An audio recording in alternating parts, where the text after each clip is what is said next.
गया तो थक जाने के बाद मीराबाई क्या कही? पहले तो कहा कि मेरो पति गिरधर गोपाल दूसरों न कोई, कृष्ण के लिए वृंदावन तो यहां तो वहां चारों तरफ घूमी। घूम करके जब आई कुछ दिन के बाद सब जगह जाना बंद कर दिया, सब पूजा पाठ ये वो करना सब जब बाहरी चीज बंद कर दिया तो लोगों ने मीराबाई की आलोचना करना शुरू कर दी। लोगों ने कहा कि मीरा अब घमंडी हो गया, थोड़े दिन पूजा पाठ करके वह समझती है कि अब हम बहुत चीज प्राप्त कर लिए, इसलिए वो सब चीज छोड़ छाड़ दिया। मीराबाई ने कहा कि छोड़े छाड़े नहीं, केवल समझ गए, और समझ जाने के कारण अब मैं समझा कि जिस कृष्ण को मैं बाहर खोज रही हूं वह कृष्ण बाहर नहीं, वह मेरे भीतर में बैठा हुआ है। तो मीराबाई से लोगों ने पूछा यह समझी कैसे? तुम बाहर मेरे साथ क्यों नहीं जाती हो, बाहर के कर्मकांडों को क्यों नहीं करती हो? तो मीराबाई ने कहा है, मीराबाई के पद में आया है कि और के पिए परदेश बसत है, लिख लिख भेजे पाती। ध्यान से सुनिए, जो बाहर कृष्ण के लिए प्रेम दीवानी है, जो बाहर कृष्ण के लिए द्वारिका मथुरा वृंदावन घूमते फिरती है, उस कृष्ण को समझ जाने के बाद, उस कृष्ण के मौलिक स्वरूप को आत्म स्वरूप में उतार लेने के बाद मीराबाई ने जब देखा तो उसे लगा कि बाहर का यह सब चीज ठीक नहीं है, वो तो शुरुआत की चीज है, केवल वो व्यवस्थित करने की चीज है। असली संगीत, असली परमात्मा तो हमारे भीतर में जगमगा रहा है। तो वह जब जाना बंद किया, लोगों ने आलोचना की, तो मीराबाई ने कहा, मीराबाई ने कहा कि और के पिए परदेश बसत है, लिख लिख भेजे पाती। दूसरे को पत्र लिखने की जरूरत उसको पड़ रही है जिसके पिया परदेश में बसते हो, जिसके परमात्मा परदेश में बसते हो, जिसके परमात्मा जिसे लगता है कि हमसे बाहर है, हमसे दूर है, उसे कोई न कोई दिया जला करके चिट्ठी भेजना पड़ता है, उसे अगरबत्ती जला करके चिट्ठी भेजना पड़ता है, उसे कोई न कोई पूजा पाठ कर्मकांड कर करके चिट्ठी भेजना पड़ता है। वो पत्र के माध्यम से संदेशा पहुंचाना चाहती है, लेकिन मैं समझ चुकी हूं कि और के पिए परदेश बसत है, लिख लिख भेजे पाती। अब मोर पिया मेरे ही बसत है, न कहीं आती न जाती। तो अलग से कर्मकांड की चिट्ठी भेजने की क्या जरूरत है? क्या जरूरत है? कबीर साहब वह समझाना चाहते हैं कि जो तिल माही तेल है, जो चकमक में आग, तेरा साईं तुझ में जाग सके तो जाग। गोस्वामी तुलसीदास जी को बाहर राम इधर उधर भटकने पे जब देखा कि अब बहुत ज्यादा हो गया, थक गया, तो गोस्वामी जी ने रामचरितमानस में एक जगह लिखा है विनय पत्रिका में कि अवलव नसानी अवन न सही हो, कि बाहर भटकते भटकते अपने समय को, अपने योग्यता को, अपनी क्षमता को बहुत ज्यादा मैंने नष्ट कर दिया। अवलव नसानी, अब तक जो मैंने नाश किया, नसानी का मतलब नाश करना, खत्म करना, गवा देना। जब बाहर में दौड़ते दौड़ते दौड़ते दौड़ते थक करके गोस्वामी समझ गए, गोस्वामी जी, तो उन्होंने कहा, लिखा विनय पत्रिका में कि अवलव नसानी अब न सही हो, कि अब तक मैंने नासमझी में जो अपने जीवन के उपयुक्त समय को, योग्यता को, क्षमता को नसाया, व्यर्थ गमाया, अब नहीं नसाऊंगा। तो लोगों ने कहा कि अब क्या समझे, पहले जो नाश किए तो अभी समझे क्या वर्तमान में? गोस्वामी जी ने कहा कि वर्तमान में यही समझदारी आई कि कहत सकल घट राममय तो खोजत के ही काज। यदि कहते हैं कि सभी घट में ही वह राम है, तो बाहर फिर माथा पिटने की क्या जरूरत है? और अब तक हम वही कर रहे थे। गोस्वामी जी ने कहा हम खुद कर रहे थे, इसीलिए अब लग रहा है कि अब लो नसानी, अब तक जो मैंने नष्ट किया, अब ना मैं शपथ खाता हूं कि अब मैं नाश नहीं करूंगा। लोगों ने कहा कि क्या समझ में आया? गोस्वामी जी कहते हैं, कहत सकल घट राममय तो खोजत के ही काज, तुलसी यह कुमति सुनी उर आवत अतिलाज। हमें हृदय में बड़ी लज्जा हो रही है कि हम खुद ही कह रहे हैं कि सब घट में वह विराजमान है, तो फिर उसको हम बाहर कहां खोज रहे हैं? यह कुमति सुनकर के लाज आ रही है। अपने पर और दुनिया वालों पर व्यंग करते हुए तुलसीदास जी ने कहा है, घट में है सूझत नाही लानत ऐसो जिंद। लानत माने क्या? धिक्कार है। लानत माने धिक्कार। गोस्वामी जी कहते हैं कि पहले हम नहीं समझते थे तो हमें भी अच्छा लगता था, समझे तो अब उर आवत अति लाज। मेरे हृदय में बहुत लाज आ रही है, मुझे बड़ा शर्म लग रहा है। कहा क्या शर्म लगा? तो गोस्वामी जी कहते हैं कि कहत ये तुलसी या संसार को भयो मोतिया बिन। लानत ऐसो जिंद, वो पूरे संसार को लानत दे रहा है, दुनिया वाले को लानत दे रहा है, धिक्कार दे रहा है। जो दुनिया बाहर में खोजने के लिए दौड़ रहा है उसको गोस्वामी जी लानत दे, धिक्कार देते हैं कि आपके जिंदगी को धिक्कार है। तुलसी या संसार को भया मोतिया बिन, पूरे संसार को कह रहा कि है लेकिन वह दिखाई नहीं देता है। क्योंकि एक बात है कि दो चीज, जो सत्य है वह इस संसार में कभी नहीं बदलता है। एक बात कह करके मैं अपनी वाणी को विराम दूंगा। आप लोग रामचरितमानस के एक प्रसंग को जानते हैं जिसमें गोस्वामी तुलसीदास जी ने इस रहस्य को प्रकट किया है। काकभुसुंडी और गरुड़ का संवाद जो रामचरितमानस में आया है, उस संवाद के अंदर जब काकभुसुंडी जी से गरुड़ जी पूछते हैं कि आप इस अवस्था में, इस शरीर में रह करके परमात्मा के, आत्मा के उस मूल रहस्य को कैसे जान गए, उस सूक्ष्म रहस्य को कैसे जान गए, तो काकभुसुंडी जी कहते हैं कि मैं उसको संक्षेप में बताता हूं। मैं जाना कैसा है इसकी घटना तो बहुत ज्यादा, रामचरितमानस जो पढ़ते होंगे तो जानते होंगे, और नहीं पढ़े तो अपने घर में जाके पढ़िएगा जरूर। कोई भी सदग्रंथ हो पढ़ना सबको चाहिए। रामायण महाभारत जरूर पढ़ना चाहिए, वो हमारे सनातन परंपरा का एक प्रमुख ग्रंथ है, लेकिन विवेक पूर्वक पढ़ना चाहिए। विवेक हटा करके यदि आप पढ़ेंगे तो बड़ा कीचड़ में फंस जाएंगे, उलझ जाएंगे। क्योंकि जिस रामायण में राम के गुणों की चर्चा है, उसी रामायण में रावण के भी गुणों की चर्चा है। जिस रामायण में भरत की विशेषता है, उसी रामायण में विभीषण के चालबाजी की भी कहानी छिपी हुई है ना। तो इसलिए उलझिएगा नहीं, अपने विवेक को हमेशा जगाए रखिएगा। विवेक को जागृत रख करके रामायण पढ़ें, गीता पढ़ें, वेद पढ़ें, पुराण पढ़ें, कुरान पढ़ें। विवेक का दिया हमेशा जलते रहने दें। तो इसमें बात आती है कि काकभुसुंडी जी से गरुड़ जी पूछते हैं कि आप इस रूप में, इस शरीर में रह करके भी आत्मा के मूल रहस्य को कैसे जान गए। तो काकभुसुंडी जी ने कहा कि हम कैसे जान गए, हमें राम पर संदेह हुआ। यह जानने के लिए जब मैं अपने गुरु के पास गया, तो गुरु के पास जाने के बाद मैंने राम पर संदेह किया। बालकांड के समय में जब मैं राम जी के पास गया तो राम को समझने के लिए कि भगवान है कि साधारण बच्चा है, इसके खातिर मैं वो आंगन में खेल रहा था। मैं गया तो खेलते खेलते देखा कि वो अकेले है। मैं उसको गया और चोंच लगा करके ऐसे मारा, ठोकर मारा कि देखे साधारण बच्चा के तरह ये रोता है कि सही में भगवान है, ये तो भगवान वाला कुछ लीला करता है, ऐसा सोचा। इसलिए चोंच मार दिया। तो चोंच मार दिया तो उससे गुस्सा करके राम जी को तो कुछ नहीं हुआ, लेकिन भगवान शंकर को ऐसा गुस्सा आया कि वो मुझे खदेड़ना शुरू कर दिए कि हम जिसकी आराधना करते हैं राम जी की, उसको तुमने चोंच क्यों मार दिया, उसको क्यों रुला दिया, क्यों परेशान किया। तो शंकर जी कहे कि त्रिशूल लेकर के खदेड़ने लगे। खदेड़ते गए और काकभुसुंडी जी अपना जान बचाने के लिए भागते गए, भागते गए, भागते गए।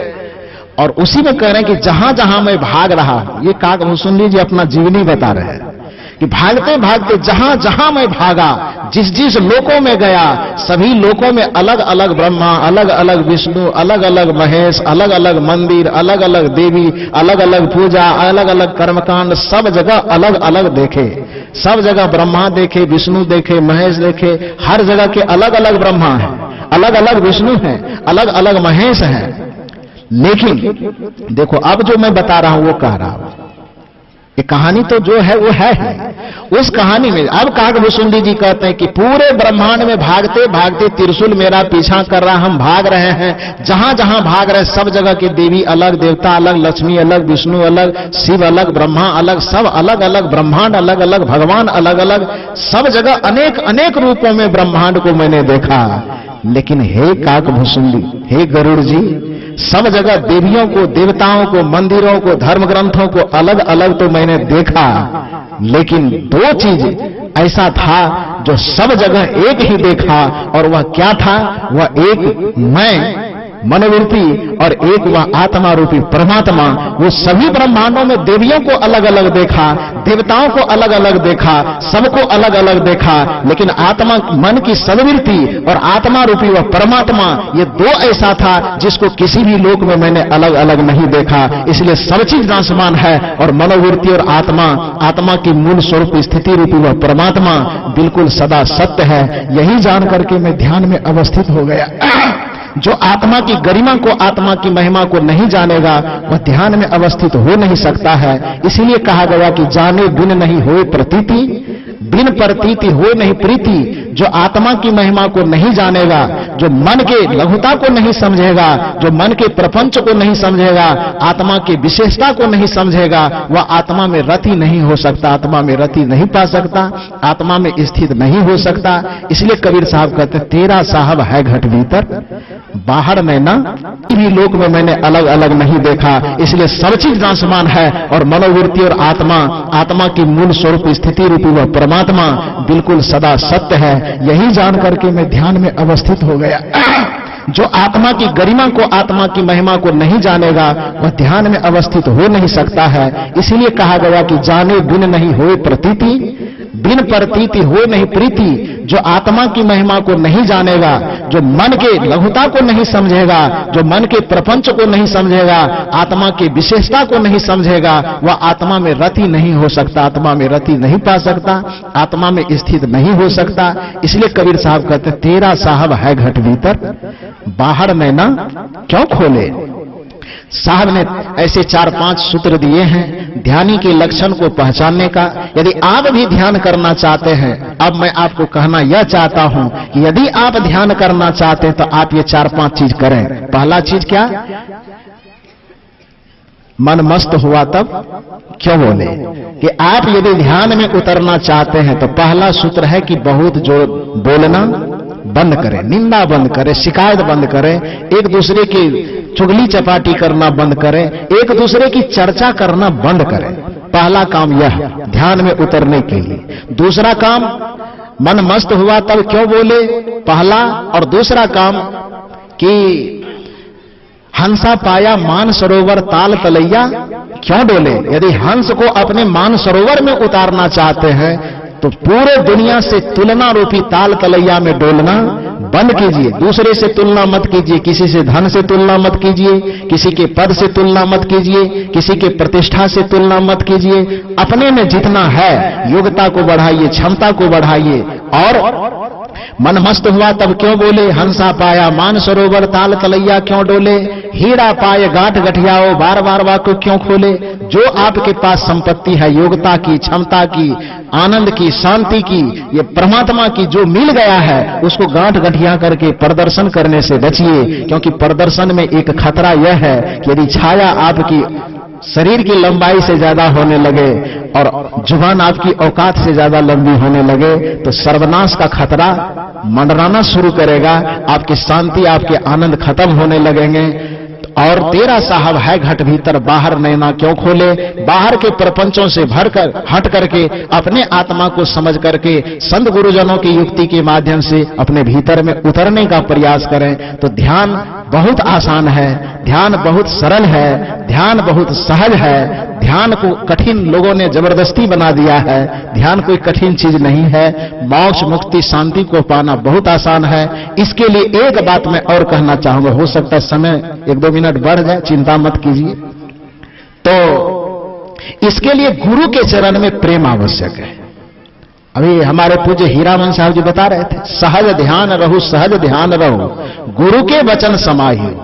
जितनी बात मैंने कबीर साहब के माध्यम से बताई, उन सभी बातों के लिए एक बात परम आवश्यक है कि संत और गुरु के चरण में अटूट प्रेम आवश्यक है। और यदि यह प्रेम आपके ऊपर, आपके हृदय में हो जाए तो समझ लीजिए कि ध्यान को उपलब्ध होना बड़ी आसानी होगी। क्योंकि बहुत बड़े तर्क, बहुत बड़े ज्ञान जिस समस्या के ताला को खोल नहीं पाता है, गुरु के प्रति श्रद्धा, संत के प्रति हृदय की श्रद्धा उस ताला को बड़ी आसानी से खोल देता है। हनुमान जी वन में रहने वाले थे, लेकिन उसके जीवन में ज्ञान गुण का समुद्र जो प्रकट हो गया, सफलता का चारों फल की सिद्धि जो उसे बड़ी आसानी से मिल गई, और इतनी मिली कि अपने पास रखा ही दुनिया को भी लुटाने की क्षमता आ गई। रिद्धि सिद्धि के दाता बन गए हनुमान जी। कैसे बन गए?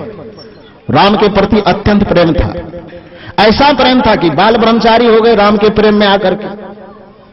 कुछ लोग कहते हैं कि महिलाओं को हनुमान जी की पूजा नहीं करना चाहिए, पंडितों ने बड़ा बखेड़ा किया, लेकिन मैंने जब अध्ययन किया तो मैंने पाया कि पुरुष से ज्यादा तो महिला को ही हनुमान जी की पूजा करना चाहिए, क्योंकि हनुमान जी पुरुष की पार्टी कम है, वो महिला का पार्टी ज्यादा है। पंडितों ने बड़ा मना किया है कि इनको बजरंगबली के मंदिर में नहीं जाना चाहिए, बजरंगबली बाल ब्रह्मचारी, इसको हनुमान चालीसा का पाठ नहीं करना चाहिए। क्यों नहीं करना चाहिए? मैंने जब पढ़ा तो मुझे आश्चर्य लगा कि हनुमान जी वाकई में मर्द लोगों से ज्यादा औरतों का पक्ष हो रखते हैं।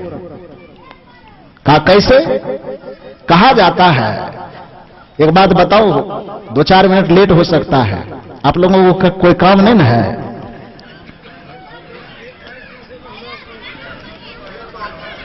बताऊं क्या कि बंद करो? बताओ। हनुमान जी को हम लोग जानते हैं कि हनुमान जी को तो अकेले पूजते हैं, लेकिन हनुमान जी 6 भाई थे। कितने भाई थे आप लोग कभी जाने हैं? आज बताएंगे तो टैक्स लेंगे आप लोगों से। हनुमान जी 6 भाई। छोटे मोटे शास्त्रों में इस बात की चर्चा नहीं, लेकिन हमारे 18 पुराणों में एक विशिष्ट पुराण है, जिस पुराण का नाम है ब्रह्मांड पुराण। उस ब्रह्मांड पुराण में हनुमान जी के पूरे परिवार की चर्चा है। हनुमान जी को छोड़ करके हनुमान जी के 5 भाई, नाम भी बताऊं क्या? 5 का नामों बता दो, सुनिए बढ़िया से, गिनती कीजिए। एक भाई का नाम है मतिमान, एक भाई का नाम है श्रुतिमान, एक भाई का नाम है धृतिमान, एक भाई का नाम है केतुमान, एक भाई का नाम है गतिमान, और एक तो हनुमान है ही। 5 भाई उधर, एक भाई इधर, 6 भाई। हनुमान जी के माता का नाम अंजना और पिता का नाम केसरी। केसरी है उनके पिताजी का नाम। कहीं कहीं पवन को ही उसका बताया जाता, अंजनी सूत्र पवन सुत नामा का भी जिक्र है, लेकिन उसके पिताजी का मूल नाम केसरी है। तो 5 भाई और हनुमान जी है, तो उसमें माता पिता को छोटा, हनुमान जी सबसे छोटे हैं, छोटा बेटा पर ज्यादा दुलार होता है ना। तो 5 भाई के जब शादी विवाह इधर उधर कर दिया, तो माता और पिता दोनों मिल करके हनुमान जी के पास गए। कहा हनुमान, अरे सब के तो शादी विवाह देख ही लिए, पोता पोती को भी गोद में खिला ही लिए, एक लालसा बाकी बच गई है। अब पता नहीं माता लोगों को कितना लालसा रहता है बच्चा खिलाने का, वो तो वही लोग जाने। हनुमान जी से कहे कि सब चीज कर लिए, सबके बेटा पोता पुतहू के मुंह देख लिए, तुम्हारी पत्नी और बच्चे का मुंह देखने के लिए जी तरस रहा है। सोचते हैं मरने से पहले यदि पोता को खिला लेते गोद में तो वैकुंठ मिल जाता। हनुमान जी ने कहा कि 5-5 ठोके बच्चे को खिलाए तो वैकुंठ नहीं मिला। माता ने कहा कि अच्छा कोई बात नहीं, तुम शादी करो। हनुमान जी पहले कहते नहीं, मैं शादी नहीं कर सकता। ना करते करते करते माता पिता के जिद में आकर के बहुत ज्यादा जिद किया, रोया धोया। हम लोग को अनुभव है, जब कहे थे ना कि बाबा जी बनेंगे, तो माता पिता को लगता था कि पता नहीं इसको कौन ओझा मंत्रिया क्या खिला दिया है, नहीं खिला दिया है, इससे माथा हाथ दिलावे, उससे करवावे। तो इससे लगता है। हनुमान जी से कहा कि शादी कीजिए। हनुमान जी जब नहीं माने तो उसके माता और पिता दोनों मिल करके बहुत ज्यादा उसको कोशिश किया समझाने का, रोया धोया।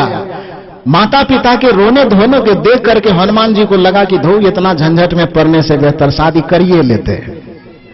तो हनुमान जी ने कहा कि ठीक है, चिंता मत करो, रोना धोना बंद करो, शादी हम करेंगे, लेकिन एक शर्त है हमारी कि जिससे हमें शादी करनी है उसका चुनाव मैं खुद करूंगा। माता पिता को लगा चलो ये तो बहुत बड़ी जीत हो गई, 95% जीत गए, पहले तो ये राजी नहीं हो रहा था, अपने पसंद ही किसी से करे, कहीं देख के रखा होगा, अपने पसंद से ही करे, लेकिन करने के लिए राजी तो हो गया, चलो कोई दिक्कत नहीं। हनुमान जी ने कहा कि शादी करूंगा लेकिन मैं अपने पसंद से करूंगा। माता पिता राजी हुए कि कोई बात नहीं, ठीक है, अपने पसंद से ही करना। 1 महीना जब बीत गया, हनुमान जी कहीं से किसी को उठा के नहीं लाया दिखाने के लिए माता पिता को, तो माता पिता ने कहा कि हनुमान, हमने तो छोड़ दिया था कि तुम अपने मर्जी से ही किसी को पसंद करोगे, 1 महीना बीत गया, किसी को लाए नहीं, क्या मामला है? हनुमान जी ने कहा किसको लाएंगे? कहा किसको? किसी न किसी आखिर पत्नी को लाओगे ना। हनुमान जी ने कहा कि हम पत्नी तत्नी नहीं लाएंगे। कहा तब? कहा हम अपने पति को लाएंगे। तो कहा ये कौन सी बात है? तुम पुरुष हो तो पुरुष और स्त्री में शादी होती है, सारे पुरुष अपने पत्नी से विवाह करता है, किसी लड़की से विवाह करता है, तो तुम पुरुष हो तो तुम फिर पति कैसे कर सकते हो? कहा कि हाँ करेंगे। कहा कैसे? कहा इसलिए कि जो पत्नी है वह पति से इसलिए शादी करती है क्योंकि वह उसकी सुरक्षा का जिम्मेदारी लेता है। हमारे भी जीवन की सुरक्षा का जिम्मेदारी किसी के हाथ में है, तो जब सुरक्षा करने वाले को ही पति कहा जाता है, तो हमारी सुरक्षा का बागडोर जिसके हाथ में है, हम भी उस पति को करेंगे। दुनिया की महिला साधारण पुरुष को अपना पति बनाता है, हम दुनिया के रघुपति को अपना पति वरण करते हैं, और उसके नाम से महिलाएं तो अपने पति के नाम से माथा में एक बिंदु चुटकी सिंदूर लगाते हैं, और जो हम जिस रघुपति का वरण करने जा रहे हैं उसके नाम से पूरे शरीर में हम सिंदूर लगाते हैं, उसको ही हम अपना पति वरण करने जा रहे हैं। पति वरण किया उन्होंने, ब्रह्मांड पुराण की एक कथा है। तो यदि वो पति वरण किया, रघुपति को अपना पति बनाया, तो वो महिला का पार्टी हुआ कि पुरुष का पार्टी हुआ? कैसे पंडित लोग कहता है कि महिलाओं को हनुमान चालीसा नहीं पढ़ना चाहिए? कैसे पंडित लोग कहता है कि बजरंग बली की पूजा नहीं करना चाहिए हनुमान जी को, महिलाओं को? खैर यह एक अलग विषय है। जिसके प्रति कहने का, ये कथा बताने का ये अभिप्राय मेरा नहीं कि आप अंधविश्वास में पड़ जाओ, मंगलवारी करो कि शनिवारी करो। इसको बताने का सिर्फ इतना मतलब है कि जैसे हनुमान ने अपने जीवन में चारों सिद्धि को प्राप्त किया था राम के प्रति अत्यंत प्रेम करके, ठीक उसी प्रकार से आप अपने जीवन में चारों प्रकार की सफलता, चारों प्रकार की सिद्धि चाहते हैं, अर्थ, धर्म, काम और मोक्ष की, तो आप गुरु के भक्त हैं। अपने गुरु के प्रति, संत के प्रति अटूट निष्ठा और श्रद्धा बना करके हितन में रखिए, हृदय में रखिए, तो बस ध्यान उपलब्ध होगा। मानसरोवर में आप विचरण करेंगे, हीरा पाकर के गांठ गठियाएंगे, और गुरु के कृपा से आप अपने जीवन की लौकिक और पारलौकिक सफलता को, सुकून को पाएंगे। यही ध्यान का तरीका है, यही ध्यान का फल है। इसी प्रकार से ध्यान किया जा सकता है। सदगुरु कबीर ने यही रास्ता बताया है जो अभी थोड़ी देर पहले मैंने आप लोगों को बताया। इन निवेदनों के साथ आप सब लोगों को धन्यवाद देते हुए, श्री धर्मदास जी को बहुत बहुत साधुवाद देते हुए, आप लोग इतनी ठंडी में इतनी तन्मयता से मेरी बातों को सुने, इसके लिए आप लोगों का बहुत बहुत आभार करते हुए, और यदि बोलने में मुझसे कोई त्रुटि हो गई हो तो उसके लिए हृदय से क्षमा मांगते हुए मैं अपनी वाणी को विराम देता हूं। बोलिए।